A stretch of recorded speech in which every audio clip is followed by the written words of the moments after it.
Good evening, punters, and welcome to another episode of The Tripod, where we break down every NRL game every week from a betting perspective. This week we will be going through round 14, and we're nearly towards the end of the season, certainly towards the business end of the season, and we are still sitting over 60% on best bets, and we are hoping to continue that for the rest of the season. But an intriguing round 14, Jacob. How are you going? I'm very well, thanks, mate. And something that you're going to see tonight, which is probably a first, and I'll spoil, we have more side bets. So there are more games this round that we clash than there are that we strongly agree is worth a best bet. And we were just talking off air about this. It's funny, obviously we don't agree every time, and that is the strength of the pod, because we do our handicaps completely separately, and then we say before we record, what do you like? And then if we agree, we give a best bet. And, the side bets, it's good fun because it gives us some action, and you guys can decide which of us has made the stronger case or who you agree with. But the point I was making before was neither of us are probably going to really like a side that's going to win less than 40% of the time. So, it's a zero-sum game. We're going to be close to 50-50, although I think I've got a nice edge on you this year. But it's much better that we side bet a game than really argue back and forth and land on a side, even if it ends up winning 53% of the time. We're out here trying to win 60+%. So that's the beauty of the side bet. And I hope it adds some good entertainment to the followers. Not only good entertainment, but some accountability for us as well. Because sometimes we're talking about our best bets, and either one of us can be stubborn and dig our heels in and say, nope, we're going to take that side. Nothing that you can say is going to sway me. And this is just an easy way to say, all right, well, put your money where your mouth is. $200. Let's side bet it. And saying that, let's get on to it. The match of the round. It is the Roosters hosting the Storm. The Roosters are 5.5-point favourites now with a total of 36.5 points. This line was sitting up towards 7.5 and 8 points, but obviously with the team list coming out Tuesday, the Roosters missing a few more guys. Well, not missing, but a few guys not quite ready to come back yet. But a huge game for both teams. I mean, Roosters really need to win this one to sort of cement their place in the top four. The Storm still in the hunt for the minor prem, and these teams met a few weeks ago. And I went to that game, and it was an absolute thriller. The Storm won that one. We all know what happened. So I like the Roosters in this one, not only because of the revenge spot, but even with the guys missing. I think the guys missing for this Roosters side are not quite as important as a whole as, Munster and Smith missing. You've got cluster injuries to skill players there, plus you've got the revenge factor for the Roosters. I think they're the better team at home, and I would lay the 5.5. What I do respect about these teams is they showing you in that, even though we're calling it the game of the round and everything, they're playing the long game. They're not rushing anybody back. There was talk that Cam Smith's shoulder really isn't too bad, and it's just as much about getting him rest. And, it's guys like Cordner's dealing with ongoing knee injuries. I mean, I could guarantee you if this was a finals game, there'd be a lot more additional star players taking part in this one. But these sides know it's just get to the finals, get a healthy 17 together, and then give it a shake. So in saying that, I think it's going to be a fascinating kind of chess match because there are so many key players out. I like the fact that Robinson isn't keeping us guessing. I was imagining he'd have all his guns in the reserves list and we wouldn't know till kickoff. At least he's put his cards on the table and said, no, they're all out except for J-Moz, who comes back in. And I do think the difference in this game could be just Luke Keary and James Tedesco, arguably the best players in the competition at their position, and the Storm obviously missing, as you said, Smith and Munster, but the Storm have the stronger forward pack. The Storm's not missing anybody in the forwards. Dal Finucane is back, Brandon Smith starts, and of course Pappenhausen got a rest as well. So, and I think then you look on their bench, when you got Fasul Malaawi and Nelson off the bench, they've got the stronger punch off the bench as well. There's no way I could go against the Storm. I know you're talking about wanting revenge for the Roosters, but the Roosters have ended the Storm season the last 2 years. I think every time these two teams hook up, it's a great game, and I don't think the Storm will want it any less. That's why I lean to the Melbourne Storm. And that's why we've got a $200 side bet. Jacob's taking the Storm plus 5.5. I am going the other way on that one. Let's move on to the Friday games. It's the Warriors hosting the Panthers. The Warriors are 17.5-point underdogs, the total sitting at 41.5 points. And look, shout out to the Warriors. I said last week, they've had every reason to give up on this season. Everything that's gone against them, all the distractions, having to stay in Australia. And they've played solid the last 3 weeks. Now, back-to-back wins, but this is an entirely different beast. This Panthers team is rolling, and now you're without Jack Hetherington. So actually, he gets suspended And he's probably going to go back to the Riff now, train with the Riff and ride out the season there. Now, it's so tough, like you said, Jacob, to play against this Panthers side because they are just rolling and, any line is not high enough against this Panthers side. They can just cover it. But I have to lean to New Zealand here. I mean, you're catching nearly 3 converted tries. The weather report says there should be showers in this one. In any case, when it's slippery conditions, you like taking the points. Kind of exactly what we saw in terrible conditions with Sharks Eels on Sunday night. And, you worry about the Warriors getting up for certain games. I think they're going to get up for this one against the ladder leaders, on top of the fact that they did not score a point against the Panthers the last time they met this season. So I have to lean with the Warriors in this one. But they will miss Jack Hetherington, who's been a massive inclusion on loan for them. Yeah, he's ripped in a bit too much last week. Bad high shot onto Powell, although it might slightly change the game. He may not play for them again, but he's played a great part.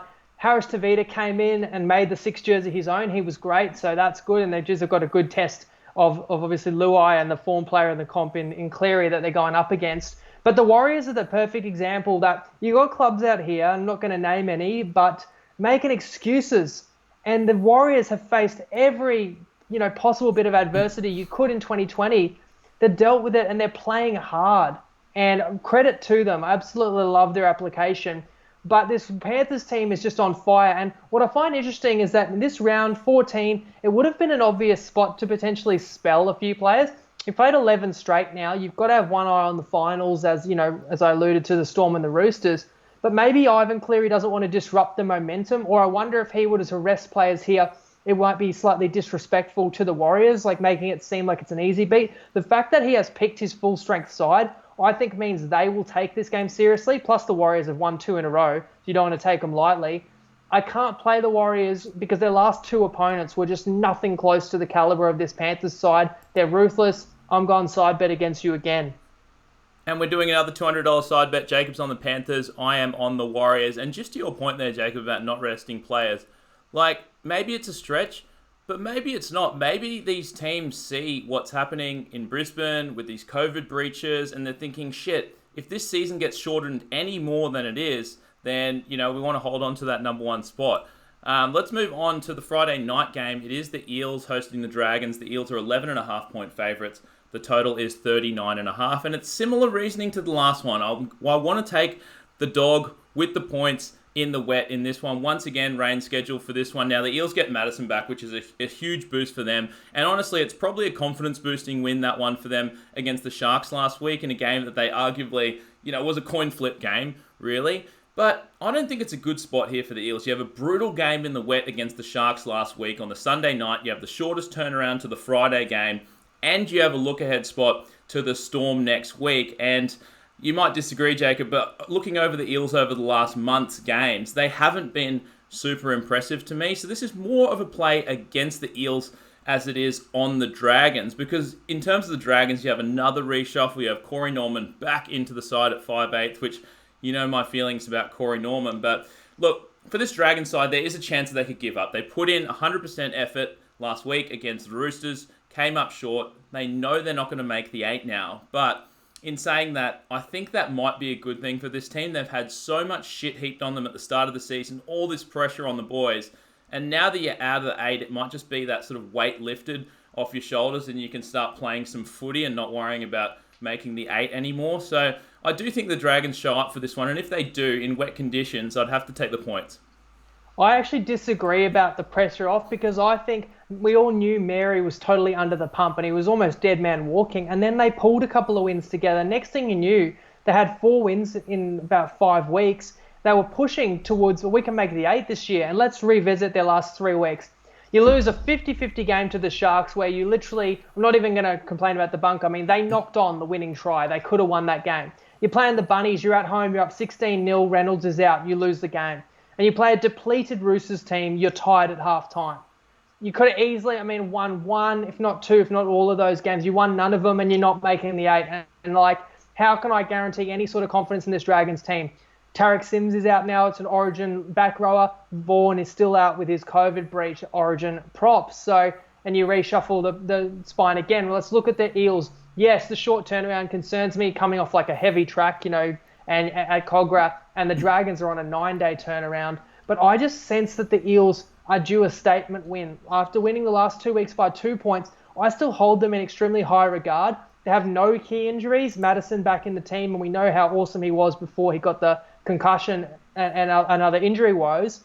And I just don't think the Eels are far off the Storm or the Roosters or the Panthers. Don't forget, the Eels are the last team to beat the Panthers. So I think the Dragons will really miss those important forwards when we know how strong the Eels forward pack is, even if it's in the rain. I think the Eels defense will cover the only real threat the Dragons have in Dufty.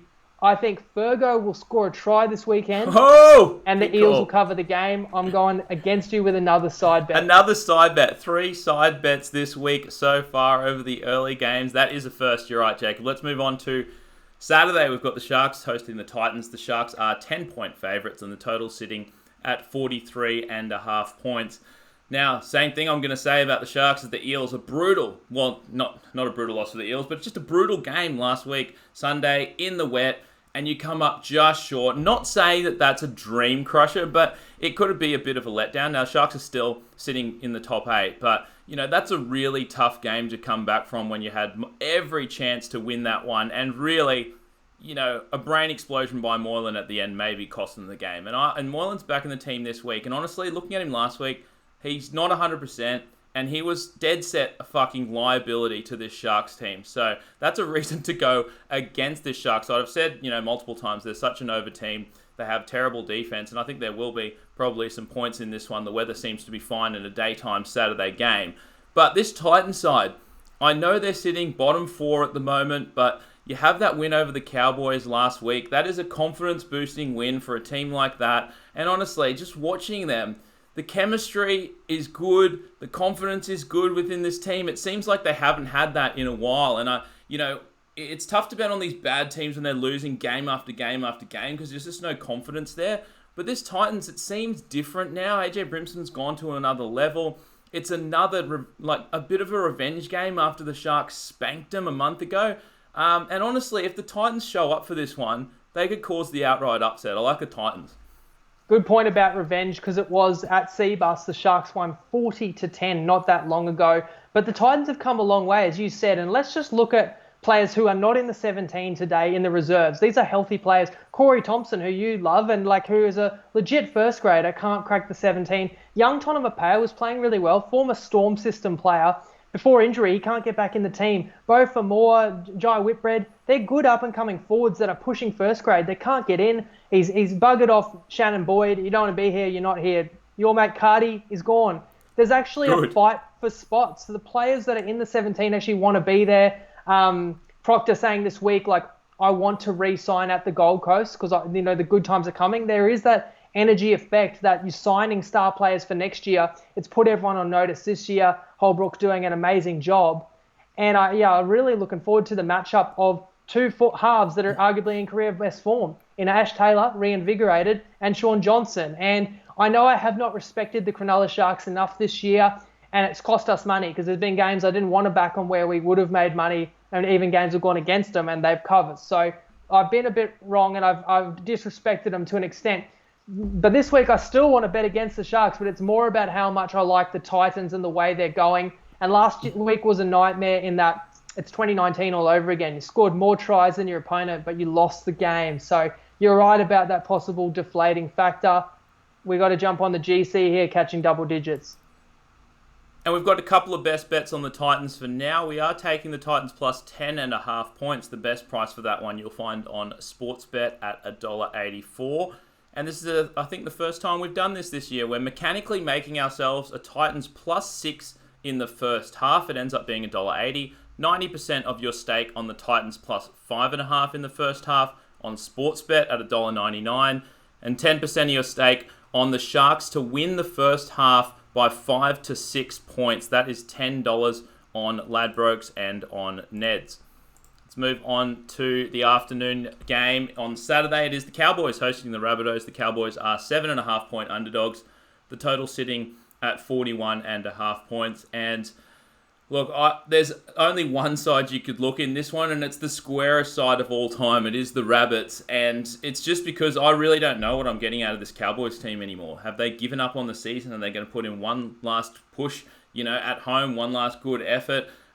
You get Drinkwater back, so you have to have another bit of a reshuffle. He moves to fullback, Tabuai-Fidow to the wing, and he's been good at fullback, honestly. He's been getting sort of better every week. I guess the one good thing for the Cowboys is that you fucking get Justin O'Neill out of the team, who's been an absolute liability for them. But look, these are two teams that are going in completely opposite directions. The Bunnies have now won 2 in a row. They've got some confidence back. They're in the top 8. Plus, you get Jaden Sewer back, who honestly at games this year has been one of their best. I have to lean the Bunnies in this one, despite the fact that you're laying a pretty hefty number in Townsville, which is traditionally a pretty strong home field. The Cowboys were disgraceful last week and they were called out by their coach, Josh Hannay, as basically disrespecting the jersey, but they will be better this week. So Drinkwater had a shocker in the game that he did his knee, so people might think he's not a good player. He's actually one of their best players. And they get back Asiata off a knee, and they essentially get back Michael Morgan this week because I'm willing to give him a mulligan. He had his first child, I believe, on a Friday and then had to play Sunday and just did not look right, and people are saying he didn't have confidence in the shoulder, but I know from experience as well, he may not have slept a great deal. Like he had a mare, but he's making $1 million a year. He's the captain of the team, and he's got to be a bit better. And I know he will be this week at home. And you don't want to go against the team that got humiliated last week and then comes home. We've seen the Cowboys be in this spot before, where we've seen sides like the Knights and the Raiders go up to Townsville, and your typical punter just thinks that's an easy win, but it turns out not to be. Like in paper, when you've got like Jordan McLean's had quite a few injuries, I think the calf, but he got back 2 weeks ago. Maguire was back from suspension last week, and now Asiata back this week. The forward pack's actually really strong when you line them all up alongside Taumalolo, whereas the Rabbits forward pack has been questioned all year. Although I will say, like Tom Burgess's form, and you bring Sewer back off suspension, I actually think it's an underrated forward pack. But I'm not going to lay that number of points because it just seems too obvious, because this could be actually a big performance for the Cows, but the players just aren't like kind of living up to how good they should be on paper. So I can't back the Cowboys because I've got no faith in them, but I'm not laying the points with the Rabbitohs, although I would lean that way. Like Latrell is playing good footy. He's had some beautiful touches as well as he's a really damaging runner of the ball. Reynolds could just kick them to death. I'm happy to pass this one. And honestly, we talked about this with the Broncos last week, but maybe this is one of those games where if you like the Cowboys, you just take them straight up to win, because if they show up, they could win. And if you like the Rabbits, maybe you take like 20 plus or something like that, because honestly, if the Cowboys fold like they did last week, then the Rabbits could put a score on them. Let's move on to the Saturday night game. It is the Raiders up against the Broncos. The Raiders are, well, it says 16.5 point favourites with a total of 39.5, but this line is climbing by the second, and now you can get 17.5, and I think even 18s on the Broncos at the time. I think that's just because of the news that the bunch of guys, with the COVID breaches, and some of them might not play this week, but from all I hear, everyone that's been named is going to play in this one. I think it's just another distraction that's making this line climb, and just the fact that no one wants to bet on the Broncos at the moment. How could you possibly want to fucking bet on this Broncos team? Like you explained it very well, Jacob. There's just so much shit, so much background noise going on with this Broncos side. Seabold's lost the team. He's not even in Brisbane. TPJ gets sacked. And, all these rumours flying around. It's just not a team that you want to be on. Now, the Raiders, I think, is still a bet on team. I know that they lost last week, but honestly, I watched that game. I think it was closer than the score suggested. I thought the Panthers just got on top of them early. And so this Raiders is still a bet on team for me. The issue is, it's a fucking high line. I don't want to touch anything near the Broncos, but at the same time, the weather report says thunderstorms clearing by game time, which means greasy conditions, so harder to score points. But at the same time, like this Broncos side, with all the shit going on, isn't this the last place that you'd want to play? In Canberra, in wet conditions, like with 8-degree temperatures. Like if they get down, there's a chance that they could easily fold. But I don't know what to do with this one. I probably would be laying the points with the Raiders if it was still 14.5. But you can't just think a team is going to smash the opponent and just say, oh, I'll take the minus no matter what number it is. There's a point where it just goes a bit too far. You talk about the conditions, but I wouldn't put my money anywhere near Brisbane with everything that's going on. And I talked about a lot of the surface level issues, just all, the headlines of all the things that are around the team in the recap last week. So I don't need to revisit that stuff. I agree. Like, I don't take anything away from the Raiders' performance against Penrith because the Panthers were simply superb in that game. I've raised my concerns that I do see like a weakness in the Raiders is goal line attack. They lose their creativity, and it's certainly a result of missing the co-captain Josh Hodgson. But in saying that, you've got George Williams, you've got Jack White, and you've got Nickel Clockstad, like star players in key positions. Maybe they're fine in attack. It's just that in the last month they've played the Storm, the Roosters, and the Panthers, and a really tough trip to the Cowboys when the Cowboys were up for a game. So this feels like the perfect week to essentially get a bye, which a home game against Brisbane has become. Yeah. And you know what? Maybe I would just say let's lay the minus 16.5. But there's just one other thing that actually just has me pausing. Go. You mentioned it. The Broncos, Seabold's lost the team, right? So let's say they despise Seabold. Could this be the ultimate FU to Seabold if they go down and win, or just play their hearts out and play the Raiders tough and play like with more spirit, like visibly more spirit than they have all year? Wouldn't that just speak volumes about what they think of Seabold? And I'm not saying that 100% the players don't like him, but there's been some clues for sure. So does that sound possible? It's not crazy. Could you believe that? If even Brisbane goes down and fights them tooth and nail, lose by 6, and then people start to say, oh, Seabold being away from the team, the players wanted to prove a point. So I'm not saying that will happen. Certainly not enough for a reason for me to jump on Brisbane. Maybe just cause for concern if you think that Raiders minus any score is a guaranteed win. And it's definitely a chance, but I guess the players have got to think he's gone in a few weeks anyway. So, what's one last fuck you? Let's get on to the Sunday games. It's the Knights hosting the Sea Eagles. The Knights are 7.5 point favourites. The total is 39.5 points. I remember we talked about this one a few weeks back. We said this might be the fight for the final 8th spot. And honestly, it fucking well could be. Sea Eagles sitting in 9th, Knights sitting in 6th. Could decide who makes the 8 and who doesn't. And look, I think this is a classic Sharps v Squares game. I mean, it seems like the easiest spot to take the Knights off their best performance of the whole season last week. And Manly, on top of that, losing to New Zealand.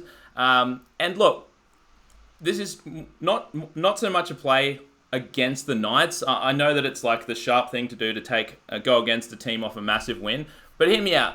The Sea Eagles lose to New Zealand last week, and I know most people will probably say, look, now they're in 9th. That was a dream crusher. But look, I think this is the last stand. Now, they're 9th at the moment. Okay, they got the Knights this week, then the Rabbits, and then the Storm. Those are 3 very tough games. But they've got to think to themselves, if we can jag 1 or even 2 wins out of those 3 games, then they've got on the deck to finish the season the Tigers, the Dogs, the Titans, the Warriors. So I don't think they've given up on the season after that New Zealand loss. I think they really put in a good effort here. And I think that there's a chance that the Sea Eagles could win this game outright, but I 100% think that they will keep it close and will put in 100%. It's not even just who the Sea Eagles have got left on deck for the end of the year. Tom Trbojevic is going to come back into this team. I think they're far from giving up. In fact, I'll slightly push back and say I think both these teams are going to make the 8. I actually still would say the Sharkies will do well to hang on to their spot, but I guess time will tell for sure. And Fanua Blake is a massive loss out of this side. Marty Tapau is apparently looking good to pass the HIA, helped by a long turnaround. They also get back Brad Parker, Bailey Sirinen, and Joel Thompson. So that's big reinforcements. There's a bit of a narrative around Manly that they've suffered a lot of injuries this year, but I saw some stats this week of how many players each of the 16 clubs has had to use this season. Actually, Manly was the fewest or second fewest. So really, it's been more key injuries rather than volume of injuries. They were depleted last year and they were still getting results. I think that this team is far from giving up. Des is a pretty calm customer, and I think he's going to be cool and he's going to have a game plan. I think back to this match about 5 weeks ago where they met at Brookvale and the Knights really pinched it. The Knights were hanging on for dear life, didn't score in the second half. There was a dodgy call at the end which resulted in Fanua Blake just the dissent to the ref that got him the 2 weeks suspension. And the Seagulls certainly feel that they let that one slip and that they got robbed. So there's a little bit of revenge factor there, and just goes to show these teams play each other close. Now, Daniel Saifidi comes back in for the Knights. So, you got one side losing and Fanua Blake, the other side gains at Origin prop. Doesn't help. But I mentioned the reinforcements in the back row. And don't forget Bradman Best is still out, and they're still developing a connection, like with obviously Blake Green, very new in the 6, Kurt Mann, not a genuine 9. I know it looked fine last week because they flogged the Tigers, but the Tigers were so bad. I think this game, I agree with you, will be a lot closer. And we've got 3 best bets on Manly at the moment. The first one's an interesting one. We're making a mechanical Manly plus 12.5 and the Knights plus 10.5. So both of those have to come off to win. It ends up being $1.88. You'll throw that in a sports bet same game multi. Second bet is Manly to win a half. That's $1.80 on BetEasy. And we're also taking the Knights not to score 3 unanswered tries. That is $1.85 on Bet365. And I'll add to the mechanical one an explanation. What we would have bet is either team 1 to 12. When We've got a team that's roughly a 7.5, 8-point underdog, and we like them to cover, well, we're essentially not getting 8.5, not getting 10.5.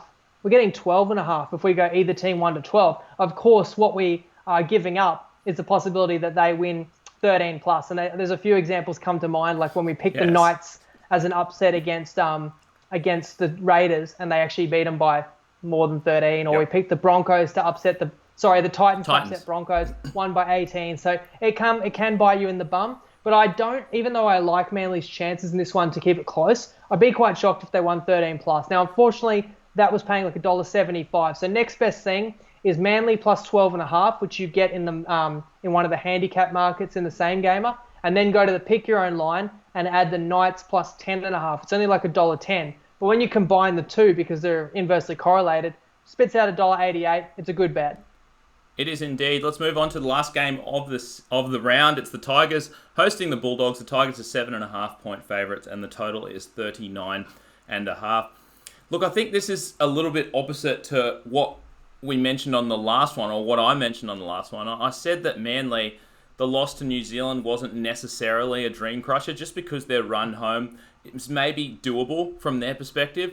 For the Tigers, I think there's a chance that loss to New Zealand a couple of weeks ago was the dream crusher. You gave up the lead there, you lose to New Zealand, and then you come out and get absolutely flogged last week. So, in terms of Harry Grant out. And Harry Grant. It's all like just compounding for this Tigers side. So, not saying they're not going to win this one, but to lay 7.5 points, I understand. You're at home at the two Sydney teams, and it's a tough one. The Tigers should win this one, but at the same time, I worry that, not that they have given up on the season, but that just all this stuff that's happened in the last few weeks, on top of that, you mentioned the Harry Grant injury, Jacob, is just compounding on them. And the Dogs, it's a team that I don't really want to bet on, especially in fine conditions on a Sunday afternoon. But, they've got some revenge from getting trampled earlier in the season from the Tigers. Now, I know they got lit up last week, but prior to that, they'd put in 3 really gutsy performances. Now, whether that was the end of them for the season and they're done, who knows? But, I think the Bulldogs will probably show up for this one. I think the Tigers will probably show up for this one, but I don't fucking know what to do with this game.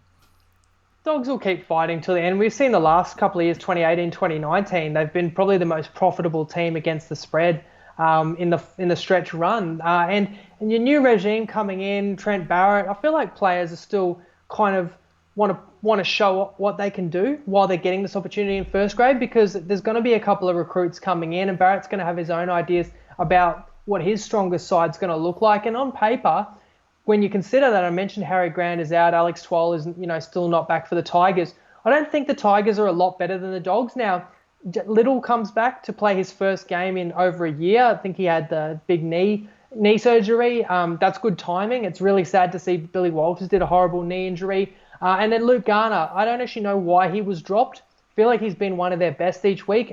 He's a good addition in the back row there. But I am hesitant to go against the Tigers off their worst performance of the season too. Now, look, I talked in the recap a lot about how I believe Madge possibly burns them out. He just rips into them when they're disappointing. He probably flogs them in training, and you can only do that so many times. And they did have to win that Warriors game, although I'll tell you, I knew the Tigers were not going to make the 8 when they blew a double-digit lead to the Titans back in like round 5. Just knew they weren't, but they didn't know that. They still thought they were good. And when they beat the Broncos 48-0 at Leichhardt, they thought they were flying. And we were trying to say it was only the Broncos. And everyone was saying, oh, they're going to upset the Bunnies. They're going to upset Penrith. It didn't happen. They're a limited team. And we said at the start of the season, they were coming in looking fitter than anyone else, and we said that's probably a reason to bet on them at the start of the season when none of the other teams are as fit, but it could burn them out towards the back end, and that may be what we're seeing. Exactly right. I think that's true. That that Madge pushes his side hard, but there's only so much basically juice you can squeeze out of the orange. And they had to win games like the Warriors, or if not, they had to win last week. But it's still, maybe he does get a response. It's not like he's on the hot seat and he's going anywhere. The players need to keep showing up for him, or he's shown that he's not afraid to drop people. Now, the Dogs were totally outclassed last week, but as I said, I don't know how much worse they are. Like Lockie Lewis suspended, Cogger comes in. I know that the halves matchup should be the edge to the Tigers, and that's why the Tigers rightfully should be favourite, but I just don't know about the number of points. That's why I would take the points with Dogs.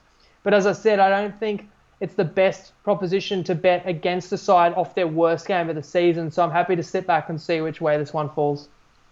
So it has been a pretty light week for us with best bets. Just the 5 for round 14. Possibly some more released throughout the weekend, but make sure you're in the Tripod app and in the Tripod Facebook group to find out those when we do post them, as well as all our multis, etc. But thanks once again, guys, for tuning into our round 14 punting preview, and we will catch you guys after the Sunday games for another recap and hopefully another winning round. See you then. Lego.